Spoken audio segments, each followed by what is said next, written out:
Hello friends, it's time for another World Watercolor Month side quest. My name is Christy Rice. I'm obsessed with watercolor, but I'm also obsessed with walking through this watercolor journey in a chill, slow, calm, and ultimately joyful way. Join me today as we paint what I'm calling a spicy toadstool. Let's do this. I have been thinking about what I would do for side quest number 3 since the very beginning of World Watercolor Month. Now, just to catch you up, I've turned 31 possible prompts into 4. Okay. Well, that was 8, but 4. Because I wanted to give you an option that was more simple and not as scary. Okay. But from the moment I was like, okay, week 2 is going to be about the forest. And then I saw spicy. I was like, yeah, we're doing a spicy toadstool. Cause like we need to know what a spicy toadstool would look like, right? I mean, I'm not wrong about this. Like we need to know what that would look like. Remember friends, my version of World Watercolor Month is slower. The pace and just the emotion of it. Because there's so many of us out there. I'm just kind of doing like an oval, like a horizontal oval here with my pencil. You don't have to start in pencil. I found over the years that World Watercolor Month made me very nervous. And so did Inktober. And I'm not discriminating. All of these challenges just made me feel very put on the spot. And so, yeah, here I am doing a version of this, it's okay to be distracted. It's okay to kind of not love challenges, kind of side quest adventure for us, if you will. All right, let me go over this. So I started with the oval, horizontal oval, and then I edited that shape. So I kept the cap of the oval, but then I came under and then pulled it up and created like a serpentine shape, right? And you can still see the remnants of that original oval there, but don't worry about it. And then I came down here and kind of think like an eggplant that's exaggerated. Like you want a little bit of your mushroom stem here to be, you want that skinniness. You can even add some of those like smiley lines to make it look more rounded, right? And then come down here and make it more bulbous. But the thing is, and if you even want to think about it this way, like you could start with a circle. You see what I'm saying? You see what I'm saying? You see what I'm saying? And you could start with a rectangle and then build out from there. All right. And then I'm going to go ahead and now that I've got that all in, I'm going to make the lines that I really want to focus on darker because I want this pencil line to show through. And then a little hint of grass. And this is like cartoon grass, y'all. Okay. Because I mean, well, maybe an actual spicy toadstool lives in the forest, but I'm going with magical. I'm going with, the make-believe stuff here. Now I put that too straight across. I don't really like that. I hope this eraser works. This is just some rando pencil. Oh, it does. Okay, cool. All right, so I'm going to lift this up a little more, like make that more intense.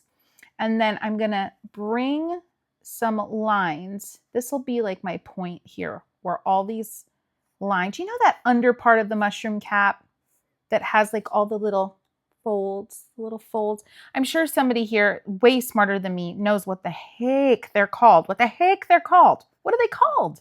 Anyway, you'll let us know in comments. And then if you want, go ahead and erase lightly your erroneous lines, okay? Now, what in hot heck would a spicy toadstool look like? I'm almost thinking instead of like the oval spots, maybe they'd be like star-ish, not like a 5-point star necessarily. It could be like a 6-point or something. It could just be like a splatter. Yeah, so that's what I'm going to do. I'm going to make like splattery, just rando kind of shapes, right? Now, if you're painting along with me, if you've done any painting along with me for this year's World Watercolor Month, what would really help me out? 2 things. Go ahead, give this video and all the videos in the playlist, which the playlist is down in the description. Give those videos a boop, which is a like, and also would you comment on them all? That would be So, so helpful. I'm going to go in with like a tan, and I'm just going to come in, and obviously my water was dirty, but it's all good. So it's now green. So apparently the universe wanted me to have a greenish stem for my spicy toadstool. Also the fact that I just did not even think about cleaning my water. So anyway, back to my favors.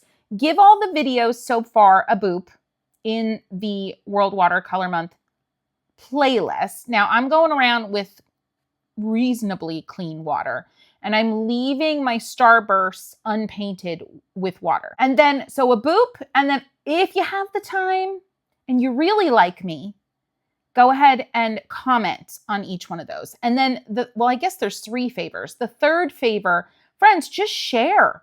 Just go ahead onto Instagram. That's the best place for this kind of stuff, especially now that we can share in like comments on posts. Go and share what you did that was inspired by my version, by one of my side quests. That would be so awesome, and I'd appreciate it so much. Anywho, so I'm painting around, and notice like I'm still using kind of a big brush. So, you know, as long as the brush has a nice point to it, you're golden, you're good. You don't have to worry about it. You're not gonna like feel like you don't have enough control. All right, I'm going in with a smaller brush. I just happen to be using my 1/8 inch dagger. Now I am gonna start with a little red, and I'm gonna dab, and just let the water take over. Now, couple of things that could be making yours not look like mine. Number 1, a different brand of paint. Number 2, a different paper. Number 3, not enough water on said paper. So just keep that in mind, and not worrying about it too much though, because this is a spicy, imaginary toadstool, okay? So it doesn't have to look like mine, because guess what? Mine doesn't even exist. Right? It's just a figment of my imagination and this paper. So, but those are the 3 things that could really change the way yours looks compared to mine. Now, I was feeling yellow.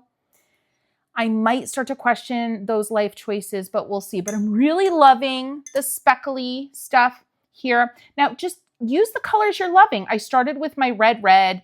I went to my fuchsia. Now, this is a coral, but honestly, on this small of a surface, it looks red. So I'm not going to worry about that too much. Maybe a little orange down here. Now, if your paper is already dry, you could consider getting just a clean wet brush and re-wetting. You could. You don't have to. You could just keep going with the colors, and then eventually you'll have so much color, aka moisture on the page, water on the page, that it'll start turning into mine. It'll look different, but you'll get eventually to that wet on wet point the more paint you add to the paper. All right, maybe a little of the fluorescent yellow. Y'all know. Oh yeah, that was not a question. That was just a must. We have to. You got to use the fluoro. So I am using my Art for Joy's Sake palette, which you know when I packed and created my World Watercolor Month magic pouch at the beginning of this month. And if you don't know what the heck I'm talking about, go back to side quest 1 and you will then understand. But yeah, I included my Art for Joy's Sake palette in here, and that does indeed have the fluorescent yellow that everybody seems to either, you know, usually people initially are like, wait, what? Fluorescent yellow? Come on, no. But then they fall in love, and it's the first color they run out of. Love the journey that this color has taken in people's hearts, for sure. I'm really gonna try to get this like tan color from my Art for Joy's Sake palette, and that's a little too dark, so I'm gonna water it down. Now this part here is dry-ish. I'm already kind of bumping into the color, so all right. Now I'm loving this. I'm loving this. Okay, I'm loving it. Now, would a spicy toadstool be more spicy at night or during the day? Because you know there are some flowers out in the universe that when they have, well, some plants that flower, and when they flower, the night pollinating type plants, those flowers are more stinky at night. Yeah. So it makes me think, I think our spicy toadstool would indeed be more stinky or spicy, shall I say, at night. So that, you guessed it, we're gonna go and get a big brush. We're gonna go wet on dry. What brush do I want? I'm just gonna go back to this one. I am working on a not 100% cotton paper. So I'm going to establish my expectations right off the bat. I'm going wet paint on dry paper, and I am leaving a substantial margin, meaning I am letting white of the paper show through between the toadstool and then the blue that I'm laying down. Also, I am not going to go to the very edge of the paper. I'm going to leave a very imperfect frame. You need to work quickly, especially like me, you're not working on 100% cotton paper. This paper is going to dry quicker, all right? So here we go. And we want to keep that wet edge. Right now, my wet edge is right here. So we want to just keep working out and keep an edge wet. We don't have to worry about down here because it's ended because of the grass. Hopefully that makes sense. And I'm just using a blue right now that I really love. I've just been really digging this blue. This is one of the new colors in the booster set that's coming out from my Art for Joy's Sake palette. And maybe at the point that you're watching this a few months from now, you might be able to go into the link below and grab yourself a booster set. Who knows? Who knows? So, and see how I kept that wet edge? But also notice, I am getting a splotchier effect. So if you're also working on, I'm going to change up my blues here a little bit. If you're working on a non-cotton paper, just set your expectations. But it doesn't mean it's bad. It just means you're not necessarily on a non-cotton paper. You're probably not going to get as smooth of a background, but we're not going for smooth. We're going for spicy. We're going for spicy. Okay. Yes, spicy. So get into comments, friends. Let me know how World Watercolor Month has been feeling for you. If you've had a favorite project here so far, I'd love to hear which one it is, so that our friends that hop in a little late to the party can kind of see where everybody's at, see what everybody's loving. I'm loving a little bit of movement. Like that stroke created a little movement. So I'm going to add some of that over here. Just some sweeps. Like that's fun, right? Yeah. Now what am I doing down here? What am I doing with my life? I don't know. I didn't even think about what might happen down there. Maybe stripes. Let's do stripes. I'm going in with my green, just whatever's on my palette. Let's do some stripes. This might be interesting. This might flop. I don't know. Really, my brush is really dry. Like I kind of dig that. Like my brush, okay, that's a little too dry. So let's re-wet. I'm just grabbing the greens that are already on my palette. I might put a little bit of that over here. Isn't that fun? Just some stripes. This is the epitome of happy accident. This is most definitely a spicy toadstool, I would say, for sure. Now, friends, you could keep going and going and going and going on this. I might see myself kind of penciling it up. I could definitely see I am. I'm penciling it up and I'm digging that. Maybe a little like shading under here. Now this is like a 2B pencil. And so it works really nicely into damp paper. So give it a try. Now, as you come down here, follow those little smiley lines and you're going to get a little bit more of a dimensional feel, right? Maybe you don't like that look. That's fine. Don't do it. I like it. But yeah, experiment a little bit with adding some soft pencil. So like a 2B or higher into a damp or a wet watercolor. If you have that opportunity on the page, I'd highly recommend it. It's so fun. It's a technique I've been using for years. I've got some videos on the channel here. I'll try to remember to add them in the description. If I haven't, as you're watching this, just remind me in comments. All right, friends, there she is, our spicy toadstool from the forest floor. This is World Watercolor Month in watercolor land, and this is how we do it. And I'll see you in a couple days.